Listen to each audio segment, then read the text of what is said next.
Sean nuevamente bienvenidos, amigas y amigos nicaragüenses. Estamos en una nueva edición de Adelante Nicaragua.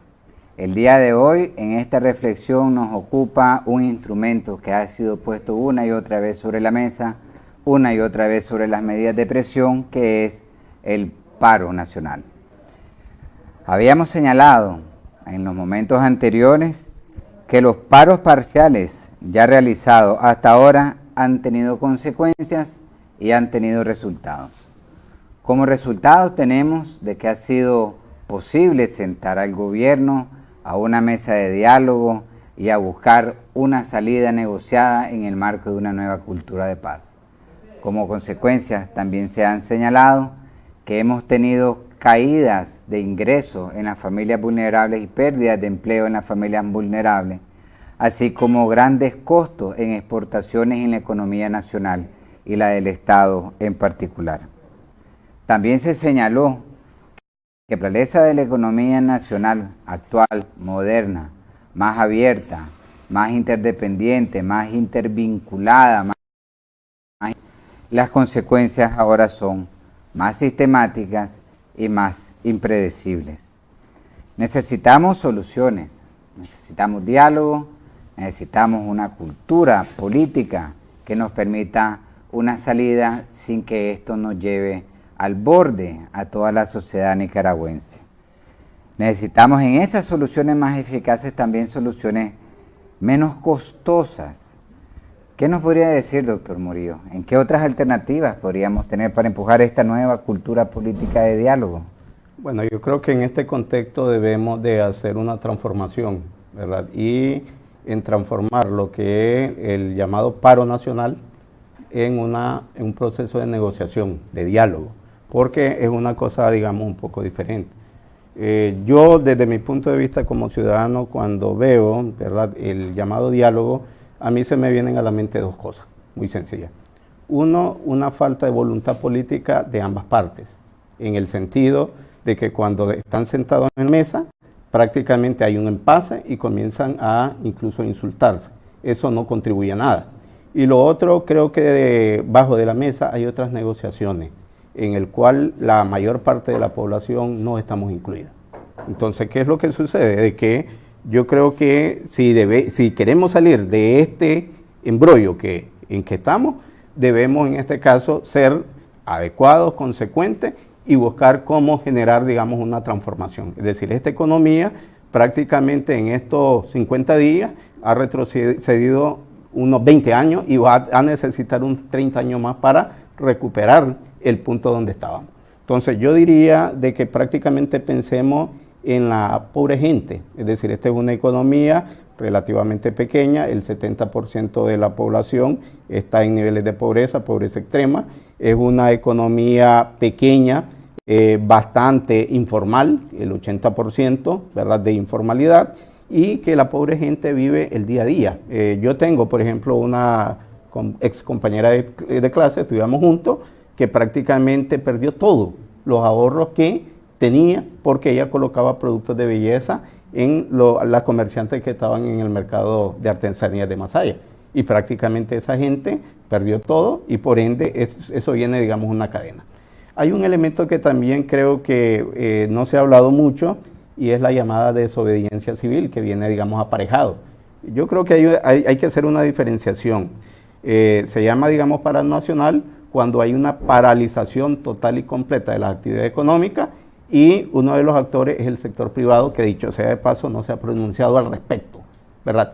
Y la llamada desobediencia civil es el hecho, un llamamiento a los ciudadanos a no pagar impuestos, por ejemplo, a no pagar los pasivos, ¿verdad?, que se tiene a favor, digamos, del Estado. Y esa es una situación que ya se está dando. Si usted ha escuchado las noticias, ya los comerciantes y las comerciantes del mercado oriental están comenzando, ¿verdad?, a esa llamada de desobediencia civil que desde mi punto de vista no se debió haber llegado a estos niveles. O sea, un mecanismo de desobediencia civil nos permitiría a nosotros mantener una economía básicamente activa digamos, en sus capacidades básicas, mientras se presiona al Estado ¿En eso se diferenciaría del paro nacional? Claro, sin embargo, digamos, está afectando a una de las instituciones bases de cualquier sociedad, que es el Estado, el gobierno, porque si no hay Estado o no hay gobierno, aquí lo que va a imperar es la anarquía, como ha sucedido en la actualidad. La policía, digamos, fue recluida y prácticamente los niveles de delincuencia, los niveles de anarquía se han disparado en este país.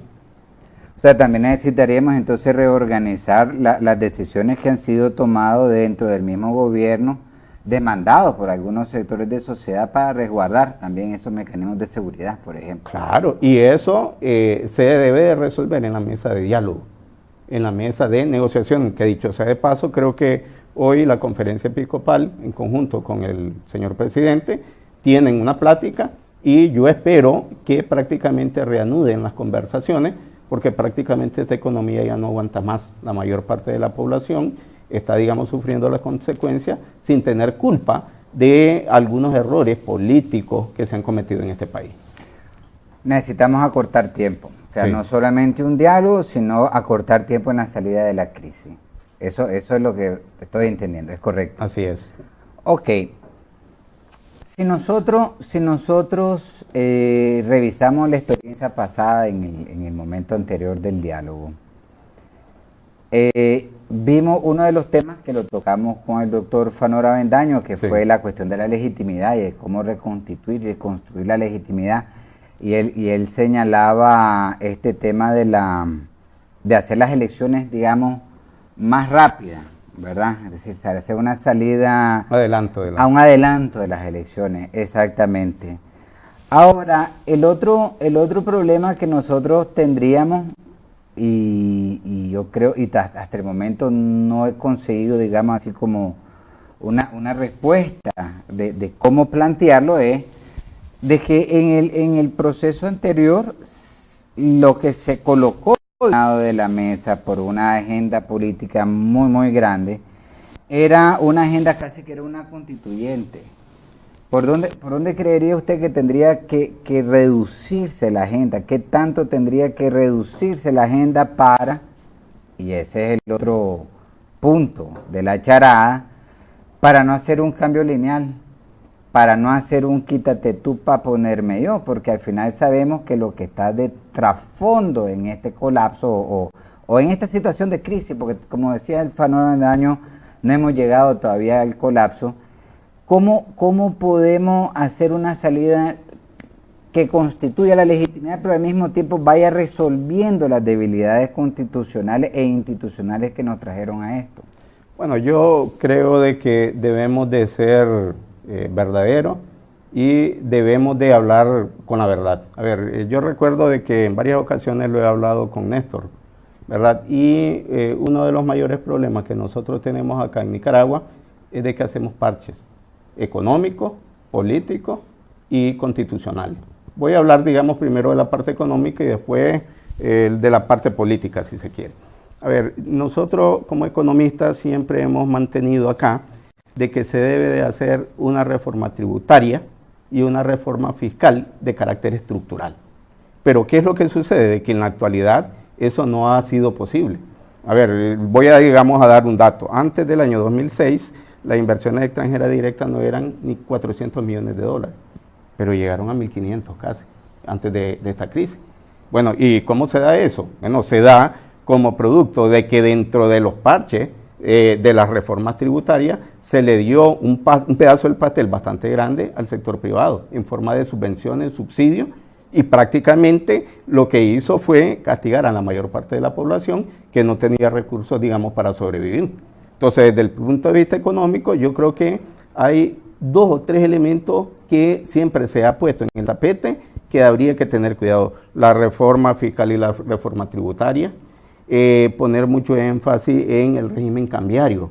Un dato interesante es de que este crawling peg, el régimen de cambio deslizante, solo se utilizó en 6 o 7 países, entre ellos Nicaragua, a nivel mundial. Y es un instrumento que solo es útil durante un quinquenio, durante 5 años, y nosotros lo llevamos desde el año de 1993. Entonces, ¿qué es lo que sucede? De que nosotros teníamos, ¿verdad?, una economía relativamente sólida sobre base de arenas movedizas.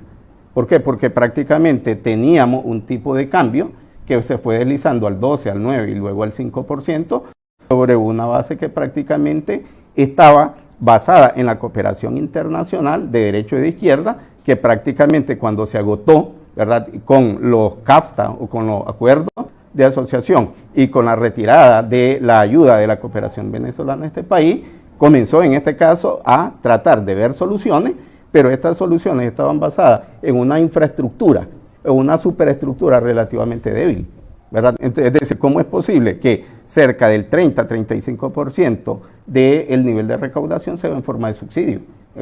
Solamente ahí doy, digamos, un elemento para resolver el problema. Es decir, hagamos una revisión. Y yo recuerdo de que nosotros, varios economistas, unos 20, 25, fuimos convocados, digamos, a inicio del año 2006, incluso desde el periodo del presidente Bolaño, a poner soluciones. Entonces decíamos, bueno, resolvamos, revisemos los subsidios y démosle a aquellos que lo requieren. Pero, digamos, no se hizo. Igual nosotros hemos dicho acá que el tipo de cambio debería, digamos, estar basado en dos o tres cosas.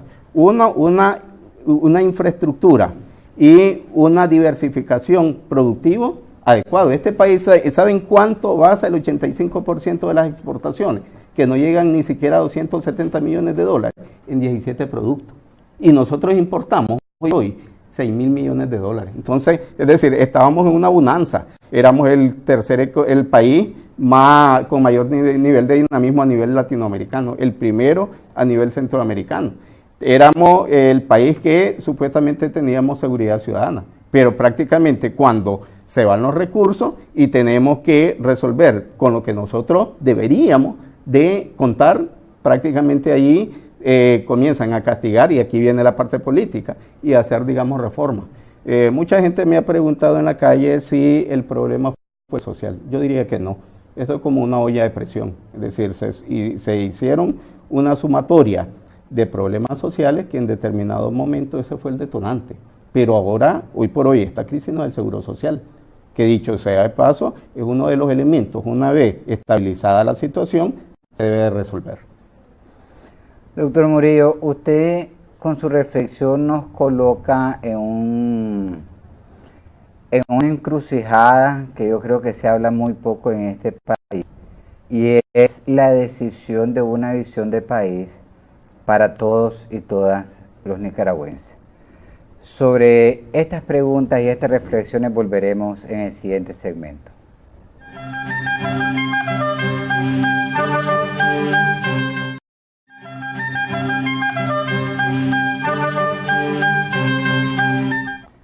Bienvenido una vez más, amigas y amigos nicaragüenses, a esta edición de Adelante Nicaragua.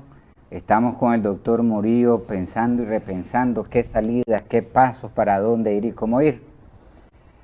Creo que a esta altura ya podemos decir que con el devenir de los acontecimientos prácticamente es un consenso que el gobierno va a tener que acortar su periodo.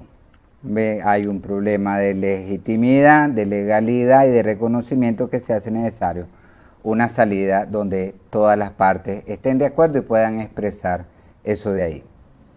También podemos señalar de que prácticamente también es consenso fuera de los grupos más radicales, que esta no puede ser una salida lineal, no puede ser un quítate tú para ponerme yo, porque hay que reconstituir la legalidad, la legitimidad, la institucionalidad y sobre todo las representaciones sociales para que todos sepamos quién nos representa en qué y que pueda expresar los anhelos que todas y todos tenemos para esa Nicaragua futura.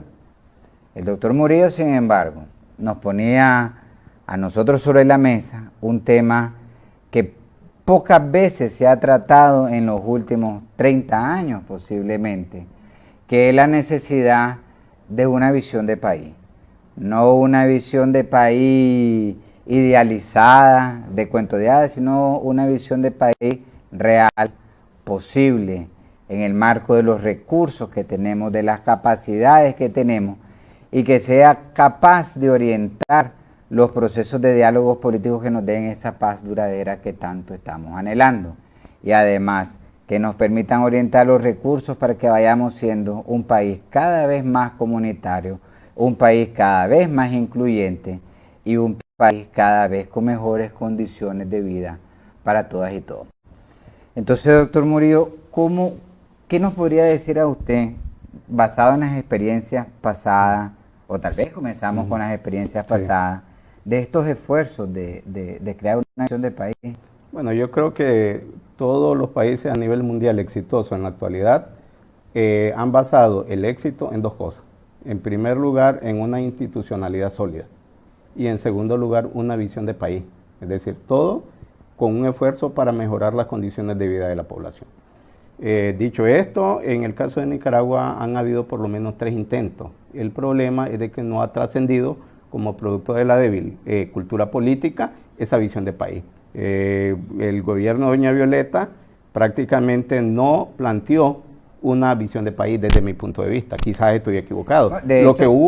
De hecho, deshicieron, disculpe que lo interrumpa, pero es que de hecho en ese gobierno inexplicablemente deshicieron los instrumentos de planificación nacional. Así es. Así es. Y sin eso no se puede hacer una visión de país de largo plazo. Así es. Entonces, el papel del gobierno de la señora Violeta Barrios de Chamorro fue estabilizar políticamente, digamos, este país. Luego vino el doctor Alemán y planteó algo que se llamaba la Estrategia Nacional de Desarrollo. Y un sucesor del mismo partido, pero no de la misma ideología, el presidente Bolaño, sustituyó la Estrategia Nacional de Desarrollo por el Plan Nacional de Desarrollo Operativo. Y el gobierno actual lo sustituyó por el Plan Nacional de Desarrollo Humano. Es decir, la experiencia nos ha demostrado que prácticamente esos esfuerzos han llegado a ser una visión de país. Son planes de gobierno. Planes de gobierno, así es. Y eso impide realmente una estrategia de largo plazo de inversión. Sí. Quiero hacer, digamos, una analogía y se me hace más fácil el caso de Costa Rica, porque fue donde estuve ahí un par de años y me resulta mucho más fácil.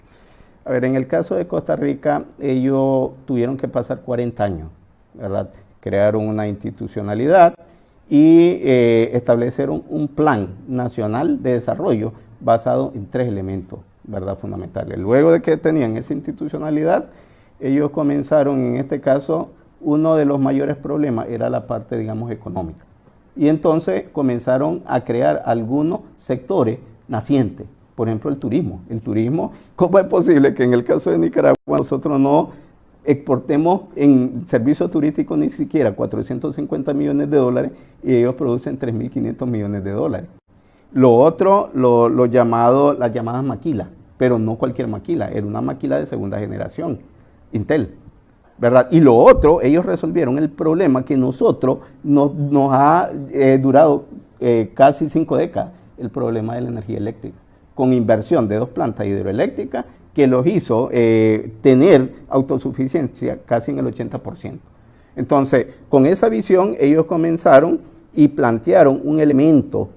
Tan es así, y eso se observa cuando hay negociaciones, Costa Rica se mira como al margen. ¿Por qué? Porque prácticamente ellos tienen muy claro hacia dónde van a ir con su plan, mientras el resto de países, por ejemplo centroamericanos, no lo tenemos. Y si soltamos un poco la imaginación y podemos hacernos preguntas de muy largo plazo que tal vez, digamos, permitan abrir como puertas o adyacentes posibles, como le dicen en la teoría de la innovación. ¿Cuáles podrían ser realmente nuestras oportunidades considerando los recursos que tenemos? Porque no tenemos petróleo, ¿verdad? Aunque creamos que Chinandega es una planicie enorme que alimenta el mundo, en realidad es una planicie muy pequeña. Yo siempre coloco como ejemplo, por ejemplo, que el centro-oeste brasileño o las Pampas argentinas tienen entre 600.000 y 620.000 kilómetros cuadrados de tierra plana, de un solo suelo, de un solo ambiente, de un mismo nivel de agua, y que eso es cantidad de tierra, ¿verdad? Porque 600.000 kilómetros, para que nuestros televidentes puedan un poco hacerse la idea, es como que si desde Panamá, de la frontera con Colombia, hasta Guatemala, con la frontera con México, desde el Pacífico hasta el Atlántico, en toda Centroamérica, nuestro territorio fuera plano y pudiéramos atravesar de Panamá a Guatemala y solo veríamos un maíz, soya y girasol. Eso no lo tenemos y gracias a Dios tampoco lo queremos tener. Ok, entonces no tenemos esos recursos, digamos, grandes. Teníamos el canal, ¿ves? Como propuesta de desarrollo que además generaba otros espacios interesantes como el cambio geopolítico regional y la posibilidad de digamos, recuperar la zona del Caribe, los 100.000 kilómetros cuadrados del Caribe, que de otra manera no lo podemos considerar. Ya no lo tenemos, o por lo menos con esta inhabitabilidad política que tenemos ahora es difícil pensar. Y además, el modelo que se planteó de desarrollo en torno al canal era excluyente al punto que ha generado un movimiento de resistencia y no de diálogo. Entonces, en principio, eso pareciera estar. ¿Qué nos queda? Bien. Yo quiero poner, digamos, en el tapete una analogía. Yo diría de que debemos despegar y dejar de pensar en una economía de edad media para poder, en este caso, ser un poco más moderno. Y pongo, digamos, un par de ejemplos. ¿Verdad? Países tan pobres o más pobres que nosotros, asiáticos, el caso de Corea, y el caso de Singapur, no tenían, sobre todo Singapur, no tenían grandes recursos. Sin embargo, son muy exitosos. Y entonces, ¿qué tienen ellos que no tengamos nosotros? La inversión en capital humano. ¿Verdad? La inversión en capital humano lo que hizo fue pasar de un sector primario, que en el caso de Nicaragua, en el caso de Argentina, seguimos insistiendo, a un sector de inversión en capital humano para poder tener mejores actividades económicas. Entonces, yo creo que en el caso de Nicaragua, yo siempre me remito a los clásicos, que eran sabios los clásicos. Adam Smith, David Ricardo decía de que habían 3 factores de producción. Ahora dicen que hay más: tierra, trabajo y capital. Yo diría de que comencemos con eso en el caso de Nicaragua. En el caso de Nicaragua, la tierra ha estado en tercería de dominio durante más de 40 años. Y prácticamente cada uno de los gobiernos no ha tenido la voluntad política de resolver de una vez por todas eso, que dicho sea de paso, es el elemento fundamental para buscar financiamiento adecuado. Ahora, el capital, invirtamos en capital humano, un sistema educativo que prácticamente sea propositivo y que prácticamente proponga algunas alternativas. Y en el caso del capital, ¿verdad? En el caso del capital, yo creo que se le ha dejado en mano al sector bancario y el sector financiero, ¿verdad?, la posibilidad de desarrollo de este país. Es decir, ¿cómo es posible de que en el caso de las microfinancieras tengan intereses que llegan hasta el 60%? Y en el caso de los bancos tengan intereses que llegan hasta el 20-22%. Es decir, con una economía agrícola, ¿verdad?, con una economía que sufre algo que se llama la ley de Engel, en donde producís productos básicos, pero consumís productos tecnológicos. A nosotros nos gusta tener esa computadora, pero ¿qué producimos? Maíz, frijoles, arroz, azúcar. Y prácticamente los términos de intercambio, en la medida que avanza el mundo, nos van siendo más desfavorables.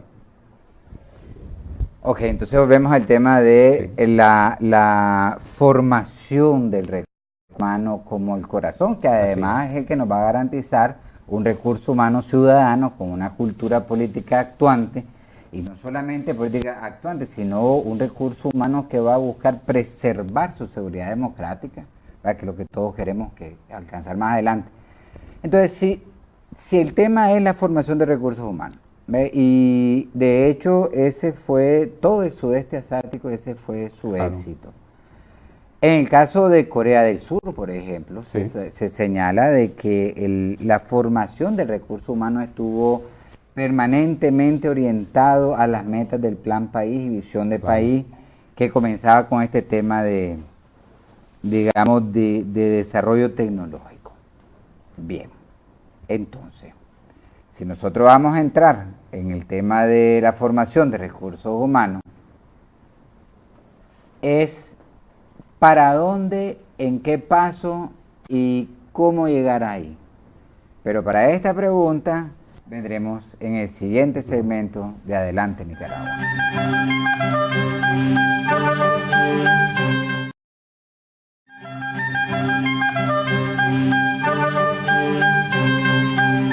Bienvenidos Bienvenidos nuevamente, amigas y amigos nicaragüenses, a este último segmento del día de hoy de Adelante Nicaragua, teniendo como pensamiento siempre todas aquellas alternativas que realmente nos lleven adelante a todos, a toda Nicaragua. En el segmento anterior estábamos con la mirada puesta en el futuro, en lo que vendrá después, que hay que comenzarlo a pensar ya. Y la pregunta era, ¿qué es lo que nosotros tenemos como oportunidad? Habíamos señalado que la opción del canal había quedado trabada, en parte por una mala negociación, tal vez un mal posicionamiento del tema. Habíamos señalado que no tenemos petróleo, no tenemos energía, no tenemos grandes áreas, pero tenemos recursos, no significa que no tengamos nada.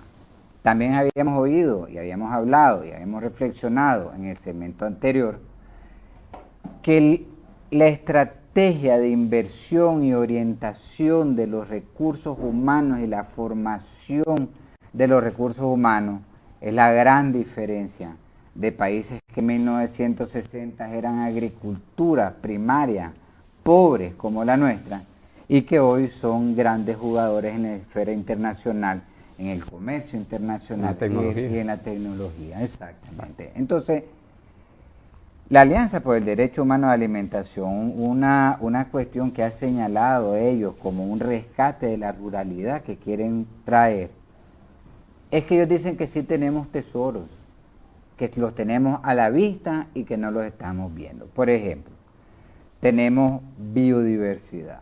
Por metro cuadrado, toda Centroamérica, Mesoamérica es la región en el mundo con mayor biodiversidad por metro cuadrado. Tenemos industrias de gran valor agregado que buscan aprovechar estos recursos de biodiversidad, la farmacéutica, la cosmética, que nos estamos volviendo todos viejos y cada vez queremos vernos mejor. Además, ¿tendría Nicaragua realmente una oportunidad de plantearse esta biodiversidad y esta economía de la vida como una estrategia de 50 años que nos podría dar esa sociedad rica e incluyente, esa sociedad para todos los nicaragüenses? A ver, yo creo que sí, y voy a comenzar, digamos, con un elemento fundamental que, dicho sea de paso, a mí me duele bastante, y es el hecho del contexto actual en donde están atacando prácticamente a los jóvenes, que es prácticamente el futuro de toda sociedad. Es decir, la represión y la violencia contra la juventud no debe ser tolerada, en primer lugar. Entonces, ¿qué es lo que sucede? Que para que tú puedas tener un verdadero y desarrollar un verdadero potencial, tú tienes que tener un capital humano, pero también tienes que utilizar el mecanismo de la educación. Y el sistema educativo tiene que estar en función de desarrollar el potencial. Yo hago, digamos, la pregunta y acá, digamos, hago una autocrítica como sector educativo. Es decir, la mayor parte de las universidades en este país, ¿cómo es posible que existan más de 55 universidades? Y la mayor parte somos teóricos. Es decir, para poder desarrollar la biodiversidad se tiene que hacer investigación y desarrollo. Se tiene no solamente el que tener el recurso, sino que ponerlo en valor. Y eso pasa por una transformación del sistema educativo desde el sector primario, secundario y terciario, que dicho sea de paso yo no lo veo en la actualidad. Es decir, cuántas extensionistas agrícolas, cuántos extensionistas rurales, cuántos extensionistas de la biodiversidad existen en este país. Por un dato, digamos, que tenemos antes de la crisis. Este país tiene un potencial, por poner un ejemplo, de más del 45% de su territorio nacional es de vocación forestal. Y prácticamente, si nosotros hacemos un censo de cuánto es el capital humano que prácticamente está capacitado para poder explotar ese recurso, hay muy poco. Y entonces, ¿qué es lo que queda? Está la biodiversidad, vienen los madereros y comienzan a talar y talar, y prácticamente es irrecuperable. Entonces, yo lo que diría de que la educación es básica, pero también, digamos, debe ser coincidida con la teoría y la práctica. Es decir, ¿qué mejor clase agarrar un grupo de estudio y meterlos a una comunidad y decirle, mire, así se trabaja con la gente? esto es lo que se puede desarrollar, hagan propuestas. Pero también necesitaríamos cambiar un poco el modelo económico social que tenemos. Hasta les voy a dar un ejemplo. Claro. Hay experiencias en este país, privadas, muchas de ellas, de preservar la biodiversidad. Sí. ¿Ve? Es más, hay otras experiencias que son comunitarias que también consiguen preservar esa comunidad, pero se orientan, digamos, al mercado de turismo. O sea, no está previsto de cómo puedo encontrar yo una molécula activa que sea útil y de alto valor agregado para esta sociedad. Es más, hay en la UNAM una experiencia donde se hizo un acuerdo con industrias farmacéuticas para hacer este tipo de investigación, claro. Pero dejaron a la comunidad fuera. Entonces, en vez de darle a la comunidad un porcentaje de la ganancia, solamente le dan capacitación para que sean conscientes y resguarden el valor que otros se apropian, pero la comunidad no lo sabe. Así es. Entonces, ¿cómo hacer este cambio profundo? Porque además tiene que ser un diálogo político, no solamente a nivel comunitario. Bueno, yo creo que no solamente el diálogo político, sino que voluntades. Voy a poner dos ejemplos, son dos experiencias muy interesantes que hemos estado muy de cerca, digamos, en la UCA y más específicamente en el Departamento de Economía. La Garnacha y Palmira. La Garnacha es una comunidad de San Nicolás, de Tolentino, ¿verdad? Un municipio de Estelí, en donde prácticamente a finales de la década de los años 80, a finales de la década de los años 80, cuando se desintegró la llamada cooperativa, vino una asociación religiosa y ha construido un modelo sumamente interesante. No es perfecto. El mismo mercado lo ha recluido, le ha cortado incluso los mecanismos de comercialización, pero mal que bien se han mantenido. Ellos producen el mejor queso de cabra de este país. Claro, el mejor queso de cabra, las mejores legumbres orgánicas.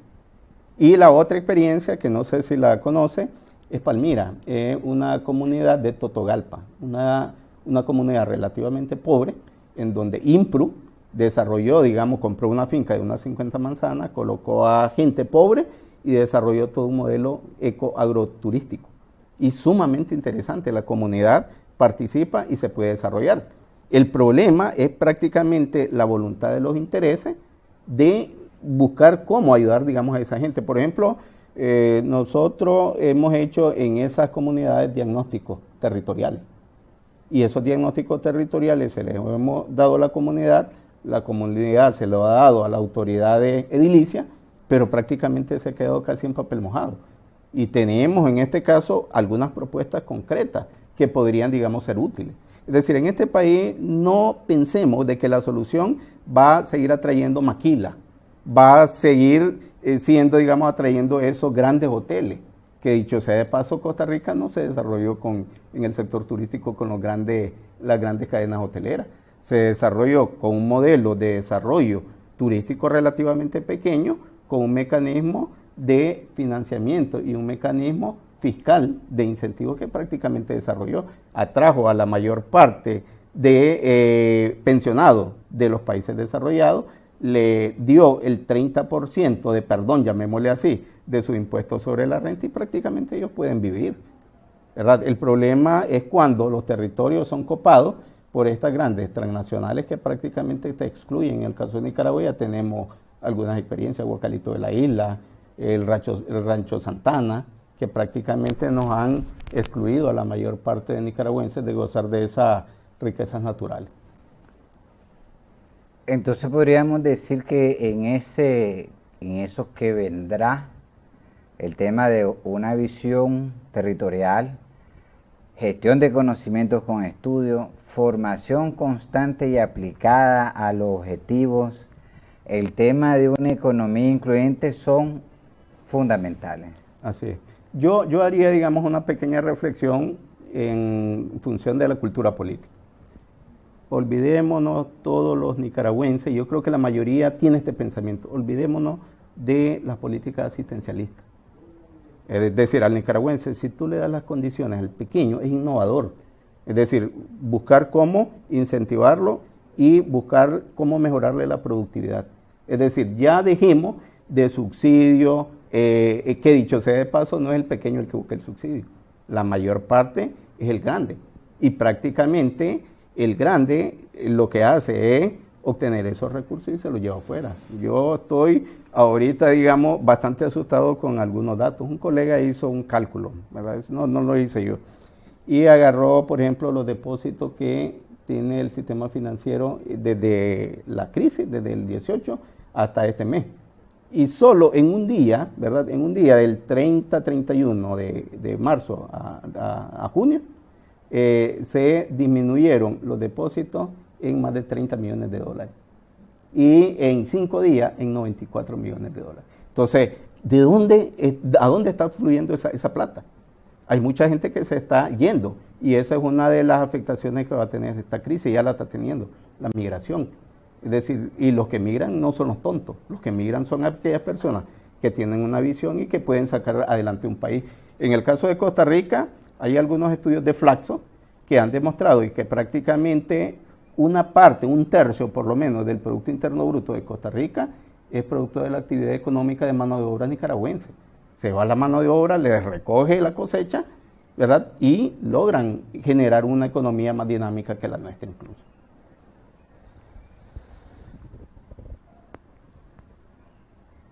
¿Y cómo vamos a hacer? Porque es una pregunta en el aire, sí. Es un tema que no podemos necesariamente responder.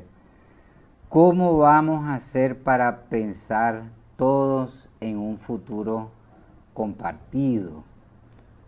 Bueno, primero hay que resolver esta situación crítica, ¿verdad? Y hay que resolverla a través del diálogo y la negociación. Que es lo primero que nos hace comunidad. Claro, claro. Y luego yo creo que hay que establecer un verdadero consenso, ¿verdad? Un verdadero consenso de gente experta que prácticamente establezca una propuesta para una visión de nación. Una gente experta que le ayude a las comunidades y al país a generar una visión de nación. Voy a poner, digamos, un ejemplo de algunos sabores o malsabores que me ha dejado, digamos, algunas experiencias anteriores. Yo recuerdo de que cuando estaba el presidente Bolaño y estaba consensuando, entre comillas, el Plan Nacional de Desarrollo Operativo, nos llamaron algunos economistas, ¿verdad? Y entonces nos pusieron el plan. Entonces nosotros le dijimos, mire, aquí hay algo que no encaja con la realidad de la economía nicaragüense. ¿Y qué era? Los llamados clústeres. Porque, dicho sea de paso, el señor Michael Porter, ¿verdad? Alguien de Harvard, vino a asesorar a los países centroamericanos y el gobierno agarró, digamos, eso y dijo, vamos a desarrollarnos a través de los clústeres. Pero es que los clústeres fue un instrumento planteado para una economía norteamericana que estaba mucho más sólida que la de nosotros. Entonces le dijimos, miren señor, prácticamente esto no es viable en el caso de Nicaragua. Acá se debería comenzar a reconstruir las cadenas productivas que prácticamente están en manos de los intermediarios y que no le permiten al pequeño productor salir adelante, que es el que genera la actividad económica de este país.